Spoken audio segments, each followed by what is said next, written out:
shall we begin? Let the games begin. All right. A new age has begun. An age of freedom. Are you not entertained?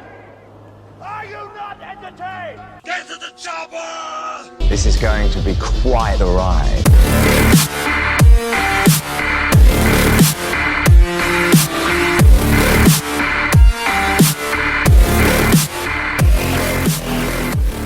And hello, everybody, and welcome to the Movie Pit Podcast. I am your host, Christian Renteria. This is a podcast where we talk about all the big breaking movie news items of the week. We also talk about the big movie trailers that came out this week. We have quite a few of those, and we will talk about, of course, the movies that are out in theaters and streaming this weekend for your big Memorial Day weekend. This is the Movie Pit, and look, I don't like, bringing in other stuff that's not movie news on the podcast because I just want to keep this podcast as light as possible. But with everything going on, it's impossible not to even mention it. And I'm not gonna go into a whole thing because there are better qualified people to talk about it, people who will articulate it better than I can. And it's just one of those things that I don't want to, you guys know me, if you guys listen to the podcast enough, I don't usually like to swear that much on the podcast, even though I can, but it's fucking infuriating how this keeps happening and how everyone who has the ability to change it doesn't want to, because as much as they say they care about people's lives and especially children's lives, they're not doing a damn thing about it. So I just want to take the time and mention obviously the terrible shooting that happened in Texas, and say, obviously, my thoughts and my prayers and anything that I can give and throw at the families affected by this, from the children and from the teachers, the families of the teachers and the students. I just want to give all my love to you. That's all it is. And That's what I want to do. And there's no easy way to obviously move on from that, but I'm gonna try, and we're gonna move on to the podcast. I just wanted to mention it because there's no way that we can't even mention it, because if we don't mention it, then it's just another sad incident that happened. It's just another day in our lives that we've become numb to, and we can't become numb to. We can't become numb to it. We can't, no matter how much people of power want us to become numb to it. We can't. And I don't think we will. And I hope that we don't this time. All right. Let's move on. Let's talk about movie news. Let's try to line up a little bit here on the podcast. This week wasn't a big week for movie news in particular. This week really was dominated by the trailers that came out. So I'm going to switch it up a little bit here on the podcast because I literally only have like three big movie news items that I thought, were worth talking about. So, or at least mentioning, and these would have been quick fire movie news items anyway. But at the time of this recording, there is no real big movie news item. That, again, this week, the trailers really dominated the week. So we're going to switch it up. And we're going to talk about the movie news first, and then we're going to talk about the trailers. So let's get right into the movie news. The first movie news item of the week is that Fast and the Furious 10, is still going on with production. They have moved forward. I guess they have officially signed on Louis Leterrier to direct the movie, and they're still casting. They've continued to cast, and this week the cast got a little bigger with Rita Moreno, of course, famed legend from West Side Story in both versions, the original and the remake. She has joined the cast as Dominic Toretto's grandmother, because the Toretto family, even though they've never been mentioned, there's just a bunch of people that are coming out of the woodwork a part of this family. So she has joined the cast. She now joins the new cast members of Jason Momoa, Daniela Menquire from the Suicide Squad, Brie Larson, and Alan Richardson, who just joined last week as well. Alan Richardson, you can watch him in the Prime Video TV series Reacher, where he's very good in that. He's actually a very good Reacher, and that series is actually pretty good. It's only one season, so it's not too much. But I do recommend, if you want to watch something new, Reacher is definitely the show to watch, and he's very great in it. There's no word on who he's playing, but he has joined the cast. Scott Eastwood will also be returning to the cast as Little Nobody. He was in Fate of the Furious, right? Yeah, he was in Fate of the Furious. He played Kurt Russell's kind of, right-hand man, the new guy. So he's returning to the cast as well. Like I mentioned, Louis Leterrier is taking over directing duties after the very public fallout of Justin Lin leaving the director's chair but staying on as producer. Fast X will be hitting theaters on May 19th, 2023, unless, something else happens and they delay that movie yet again. Moving on, the new animated Garfield movie, which already has Chris Pratt set to lead and voice Garfield, has added another big name in Samuel L. Jackson. Jackson will voice a brand new character created for the movie in Garfield's father, Vic. The movie will be directed by Mark Dendal. I think that's how you pronounce his last name. He has a history of directing animated movies. He's obviously directed, or not obviously, I don't know if you can't keep up with animated directors, but he's directed Chicken Little and The Emperor's New Groove. There is no release date for the movie yet, but this is the first kind of real kind of story tidbit that we've gotten. We don't know what the movie's about, but now we know that Garfield's father will be in it. I don't think Garfield's father has ever really been mentioned in the Garfield canon, so we're getting this new character that's been created for the movie, and it's being voiced by Samuel L. Jackson, which should be very interesting considering obviously it's Samuel L. Jackson. So hopefully we'll get some back and forth between him and Pratt. Get out of the fucking car. A 3-day adjustment period to figure this out. Motherfucker, I will bust a cap in your ass if you don't give up that wheel. Have you ever said please? Please, motherfucker! Why are we always yelling? Get out of the fucking car! And the last movie news item that we have this week, I told you we only have 3 big movie news items, at least 3 noteworthy news items that I thought. Lionsgate is looking to remake the late 90s sci-fi horror cult classic Cube. Lionsgate has started, or did start, developing a modern take on the movie called Cubed. So they just added the D, with writer John Spaeths, who did Prometheus. He's done a lot of work on a lot of sci-fi stuff. So it made sense that he was going to be attached to this. Prometheus, Passengers, Dune, and Dune Part 2. And they had a director at the time, because this was back in 2015 that Lionsgate was going to do this. So obviously it's been quite a while, but they had the writer and the up and coming director, Salman Kesh. I think that's how you pronounce that name. Apologize if I mispronounced it. But again, that was all the way back in 2015. However, this week, Bloody Disgusting, the horror website, learned that Lionsgate is starting from scratch and are looking to take pitches on a brand new Cube movie. This comes after last month when it was reported that Lionsgate was doing the same, taking pitches for a new Leprechaun movie, and were looking to revive the new, not new, but they were looking to revive the Blair Witch Project franchise as well. So let's see how that turns out. Obviously, the original movie did get 2 sequels, and they actually got a Japanese remake that came out this year. So if you're interested in that, you can go check that out. Like I mentioned, it has a kind of cult status to it. A lot of people really love that movie, and obviously, hopefully, they do it justice whoever ends up doing it again. So we'll have to wait and see on that. But Lionsgate obviously trying to get back into the horror game.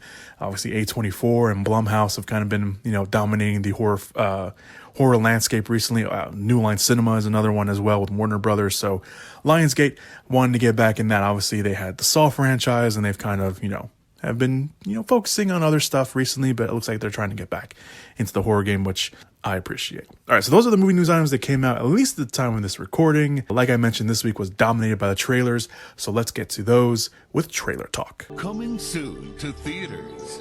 All right, so let's start off trailer talk with the brand new trailer for Baz Luhrmann's directed Elvis. We have a lot of brand new footage in this trailer. Of course, Austin Butler plays Elvis Presley in the movie, which is set to play out 20 years across Elvis's life and career, along with showing the complicated relationship with his manager, Tom Parker, who is played by Tom Hanks.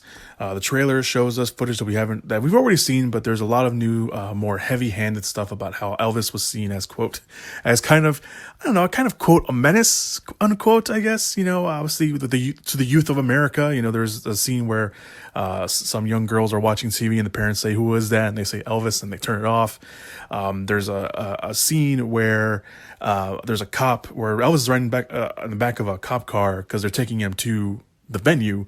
And one of the cops says, "Don't even wiggle your finger or your pinky." And Elvis gets on stage and he's, talking about how, this is kind of throughout the trailer. He's talking about how people, you should do what you want to do. You're an individual. You should walk your own path. And then he wiggles his pinky and everyone goes crazy. And then, he gets taken away in the cop car.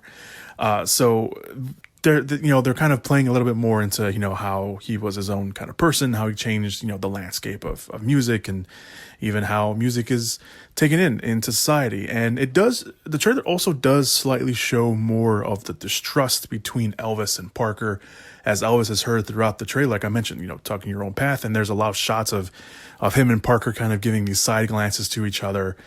And there's at one point in the trailer, Parker says, "There would be no Elvis without me."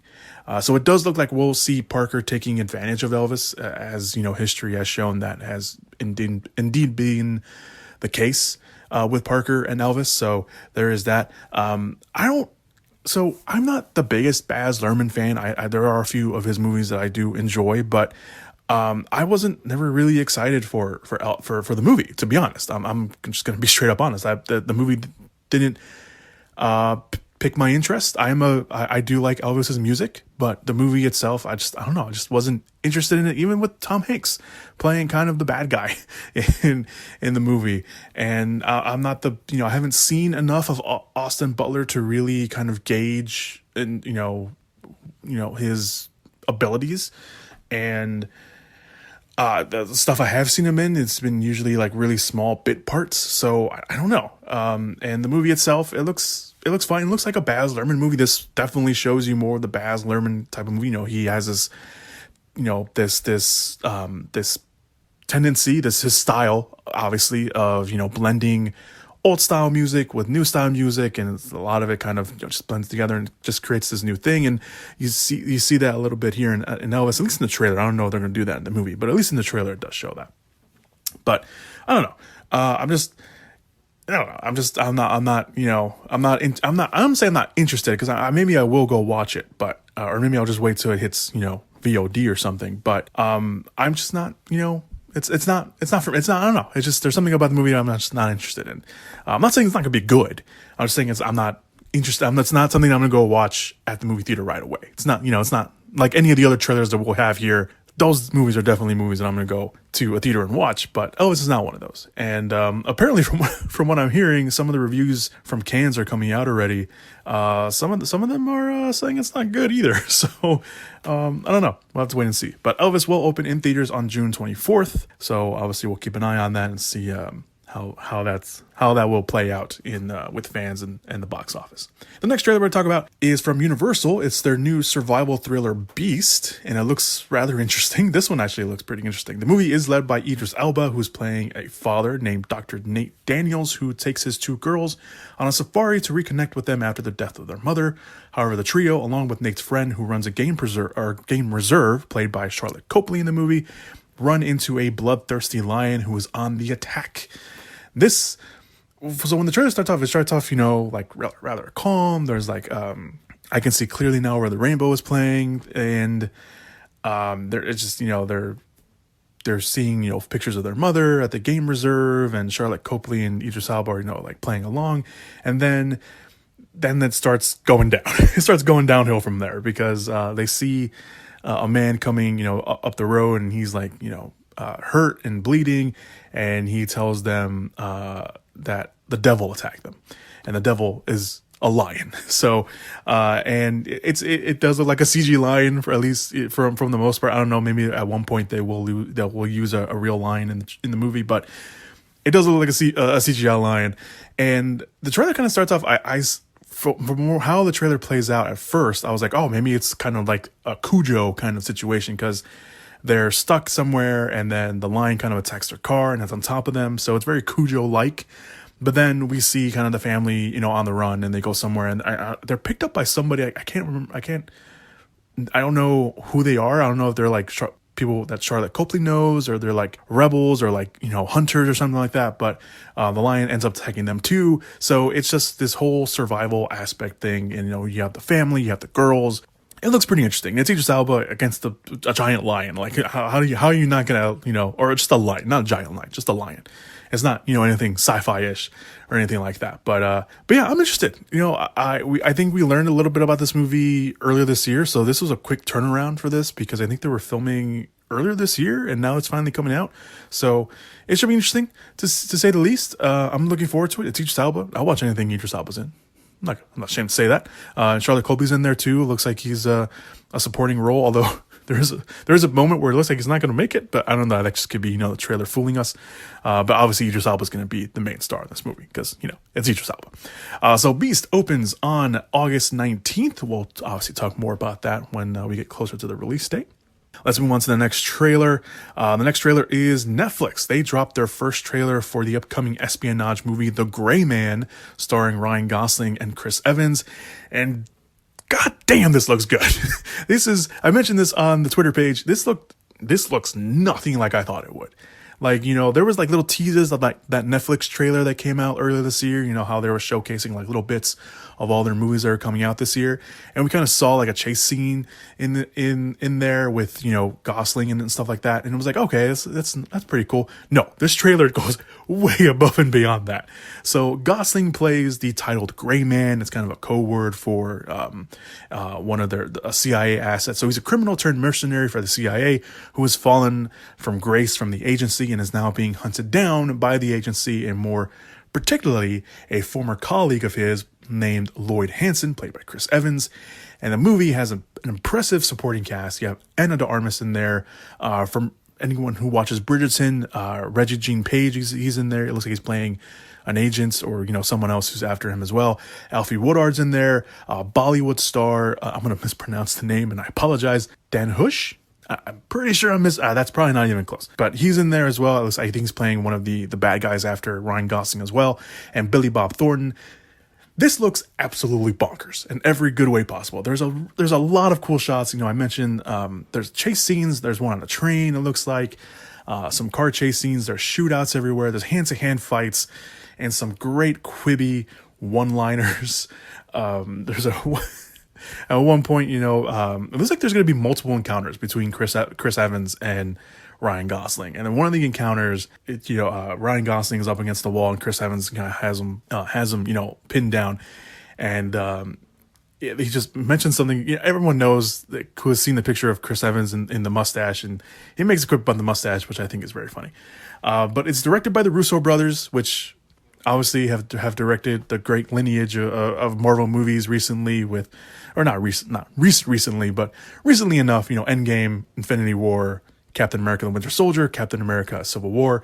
So, and they have shown interest in creating a franchise out of this. So this may become a franchise in the future for Netflix. We'll have to wait and see on that. But this looks really good. It looks really good. There's a lot of, there's great, some hand-to-hand stuff. Anna de Armas looks like she basically slits this guy's throat with a knife out of nowhere. So this movie looks absolutely bonkers in the best way possible, and I cannot wait to see this. It is getting a very limited release in theaters on July 15th, so I'm hoping that my area is one of those where I can watch this on the big screen, because this deserves, just seeing the trailer, this deserves to have, I don't know why this is not getting a full theater run, but it's getting a limited run on the 15th. It will hit streaming on Netflix on July 22nd. So if you can't see it in theaters, at least you'll see it at home. Hopefully you have a really good sound system, and hopefully you have a big ass screen, because this is a movie that I think deserves to be seen on the biggest screen possible, just from the action alone.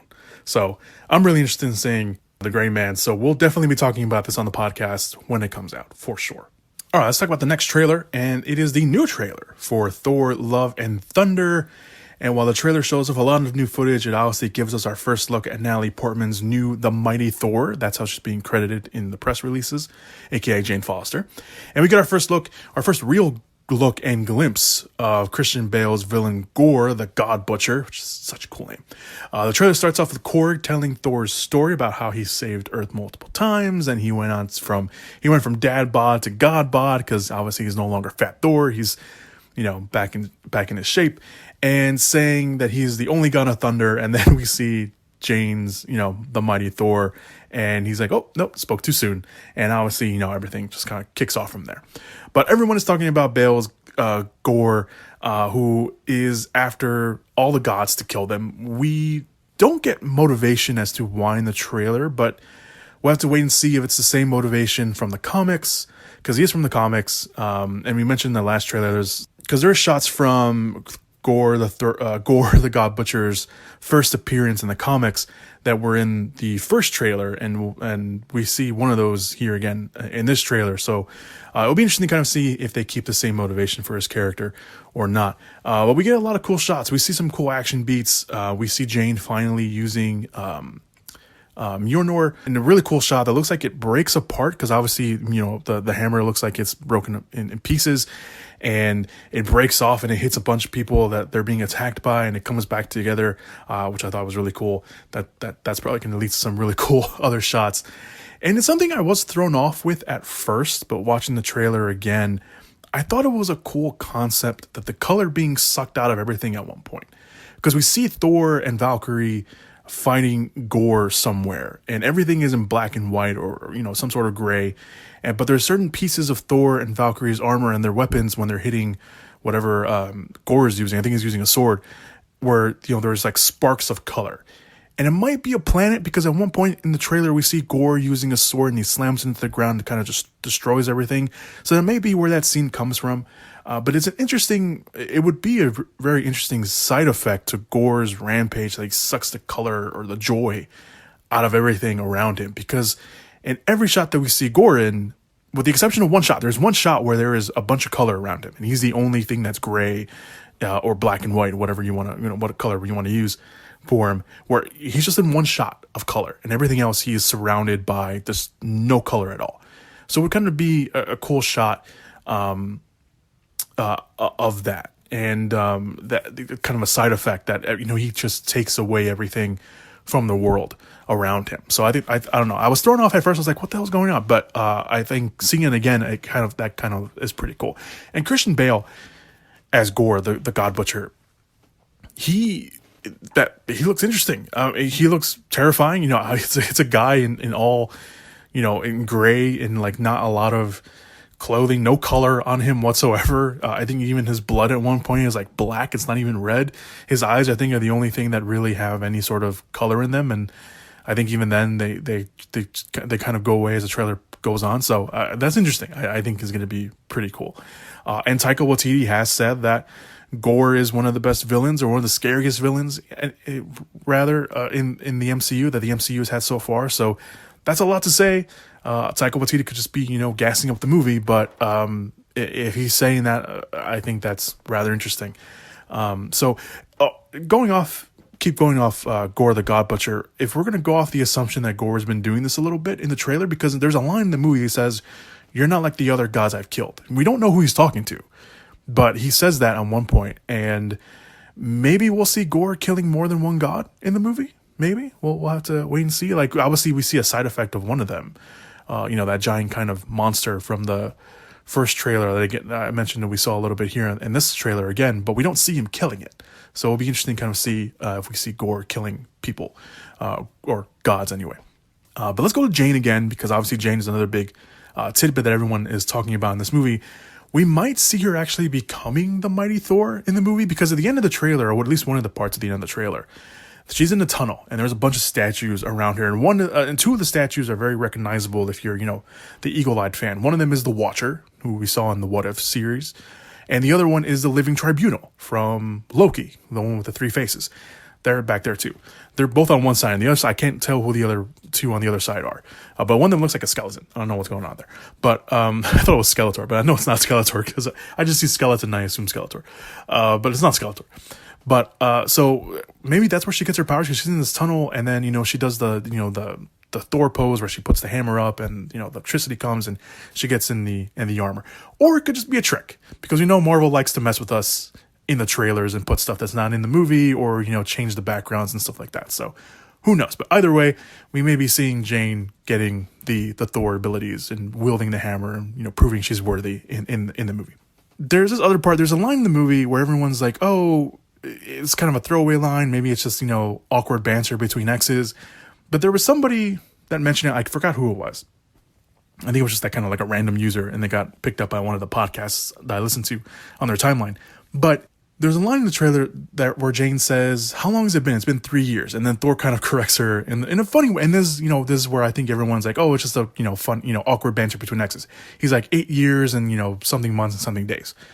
So some people are assuming based off that, or people are like, oh, hey, it's a good pickup, or maybe Jane was turned into ash. Maybe she got, blimped away from the Thanos snap, and it hasn't been that long for her. So we don't know. Obviously, I don't think it's ever been mentioned that Jane was a result of the snap at all. So maybe that plays a factor. Maybe that's why she comes back and she's worthy, or maybe, I don't know. We'll have to wait and see how that turns out. But I thought that was interesting. And then we get to the very end of the trailer. The comedic bit, obviously Taika Waititi has to throw the comedic bit in there because that's who he is. We finally see Russell Crowe as Zeus. We saw the back of him in the last trailer. Now we see the front of him. We know it's actually him playing Zeus. There was rumors that he's playing Zeus beforehand, but we finally see him. It's confirmed that he's playing Zeus from the trailer. And we see, I guess they're in Mount Olympus, because we see Thor, Valkyrie, Korg and Jane are all on Olympus, and Korg and Valkyrie are kind of hiding. It looks like Thor's also hiding, but Zeus catches him, and we don't know why they're there. But Thor gets chained up because obviously Zeus catches him being in the skies, and he flicks his clothes away, and it becomes just he's butt naked. And in the trailer his butt is censored. I don't know they'll censor that in the movie or not, but he's butt naked. And Thor's like, you flick too much, damn it. And all the girls around Zeus faint. And it's a nice little comedic bit. Obviously something for everyone to see, which I think is funny. So, but the trailer itself, very, very good. Obviously, this is going to be the next Marvel movie. So marketing and the push for Thor is going to be very heavy-handed in these next couple months, because Thor Love and Thunder will open in theaters on July 8th. We'll also be talking about that on the podcast when that comes out. So there you go. I'm excited for it. Obviously, I really liked Thor Ragnarok, and I can't wait to see what they do with Thor Love and Thunder. We don't see a lot of the Guardians. I just want to mention, I didn't mention this. We don't really see a lot of the Guardians of the Galaxy. I mean, they played kind of a little bit of a heavy hand, not a heavy hand, but they were featured in the last trailer and the teaser. They're not really featured here. We get one shot of them and then they're gone. So maybe we don't see maybe the Guardians aren't really a part of the movie at all. Maybe we'll have them in the beginning and then they'll go away. I don't know. We'll have to see about that. So, but I'm excited for it. I've truly loved what they have been doing with the Thor character. And obviously Thor is the only character so far who has gotten more than 3 movies. So this is going to be the 4th Thor movie. Obviously, they're relying a lot on Chris Hemsworth and Taika, and they have a lot of faith in them. They have a lot of faith in the character. This is pretty cool. Moving on to the final trailer that we'll talk about this week. And after leaking online this weekend, Paramount decided to officially drop the first trailer online. I'm pretty sure it was probably going to be connected to Top Gun Maverick at the end of the week, but Paramount officially decided to drop the first trailer for the highly anticipated Mission Impossible Dead Reckoning Part 1, and this also looks really damn good. The trailer is really a showcase of the action sequences in the movie, showing off the returning and new cast members.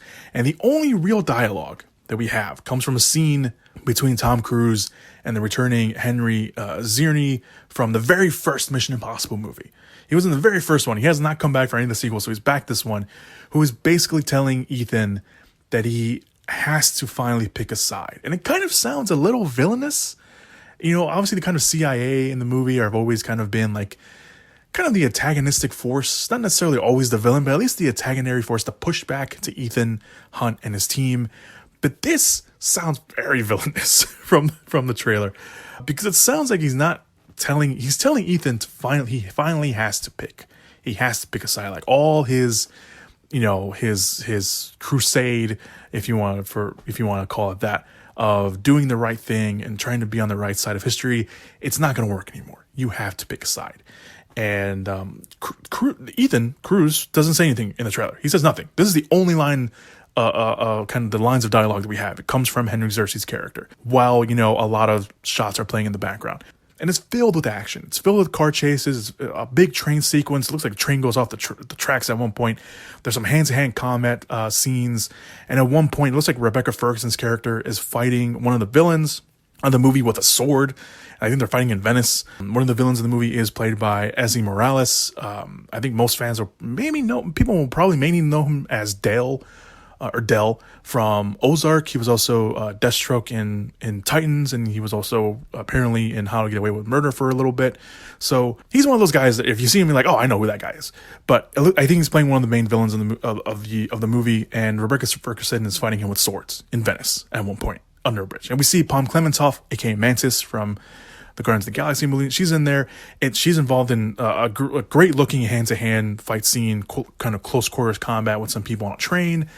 And I believe, at least from the trailer, she may be working with Vanessa Kirby's character from the last movie, because she's back as well. She played, what do they call her? The White Queen or the White Lotus? One of those two. So she's in there. She's back. It looks like they're in a club at one point, and Palm Clementov standing behind her. I think Haley Atwell, who was also in the movie, she's back there too, and she has some great shots. It looks like Atwell will be working with Tom Cruise's Ethan Hunt character a lot, because it looks like they switch cars. Because at one point they're like in this car, and like the doors come off, and then there's like this like yellow small, like not even a Mini Cooper. It's like one of those, small cars that kind of comes out behind them, and it looks like they get in it at one point. So it looks like she's working with Ethan's character throughout the movie. There's just a lot. There's a lot in this trailer. There's at one point, it looks, presumably it's Ethan in a desert in the middle of a sandstorm, but throughout the trailer we see a key, and it's shown a lot. At one point, Rebecca Ferguson's character has it. Tom Cruise has it at one point. It might be what they're after in the movie, because it gets shown a lot in the trailer. But at the end, obviously, with all these Mission Impossible movies, there's this crazy stunt, and I'm sure Cruise fought really hard to do this himself, and I don't know if they probably let him do it. But we can assume that it's Ethan riding off a cliff on a motorcycle, and he has a parachute on, and on his back, and he's falling. We don't see him pull the chute, but it's a very deep, massive drop. And it's like, man, if you're watching that in IMAX, I'm sure like it's gonna look even just beautiful, and also scary at the same time. So I cannot wait for this movie. And that's the answer right there. I cannot wait for this movie. This franchise has been consistently and solidly good since the very beginning. Yes, I even enjoy Mission Impossible 2 for all its faults. And I'm not just saying that because I'm a big John Woo fan and he directed it. For all its faults, I still like Mission Impossible 2. It's not the best. It's not the best in the franchise. I will admit that. But it's not a terrible movie, despite what people say. But this franchise has been solid from the very beginning. I can't wait to see what they do with these next two movies. Is it going to be the end of the franchise? That's what some people are saying. Who knows? Either way, I'm going to enjoy the crap out of watching this. Hopefully I get to watch it in IMAX, because it looks like this will definitely be one of those movies that you have to watch in IMAX. But I'm looking forward to this. I've been a huge fan of the Mission Impossible movies. Like I mentioned, these last Mission Impossible movies have all been really good. And I know it's not for everybody, whatever. That's fine. That's fine. Perfectly fine. But I am a huge fan of these movies.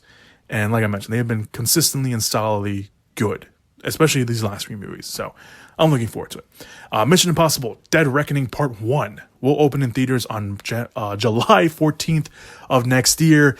That makes this wait hell of a lot longer, but I am totally down for it. I will wait for it because I think it's worth it. And then, of course, the following year will be Mission Impossible Dead Reckoning Part 2. I know it's coming. I think they're also releasing it in July the next year, so in 2024. So we'll have to wait. But man, I am so looking forward to this movie. It's not even funny. After this trailer, I'm way too hyped up for it. So those were trailers that came out, at least at the time of this recording. There were more trailers that came out this week, though. They'll be down below in the description/show notes area. There's like a new Western trailer that came out for that looks kind of interesting. What else came out there? I think there was like one or two other trailers that I'm not going to talk about because I don't have too much to say about them. So, but they're down there. They're worth checking out if you want to go look at them. All right, let's move on to this week's movies coming out in theaters and streaming for all your viewing pleasures. Let's all go to the lobby. Let's all go to the lobby. Let's all go to the lobby to get ourselves a treat. All right, so we got one movie coming out on streaming for you guys. It is Emergency. And we talked about this a few weeks ago when the trailer came out. Ready for a night of legendary partying. 3 college students who must weigh the pros and cons of calling police when faced with an unexpected situation. And that unexpected situation is that all 3 of them are people of color, and there is a white girl in their apartment, unbeknownst to them, who is unconscious.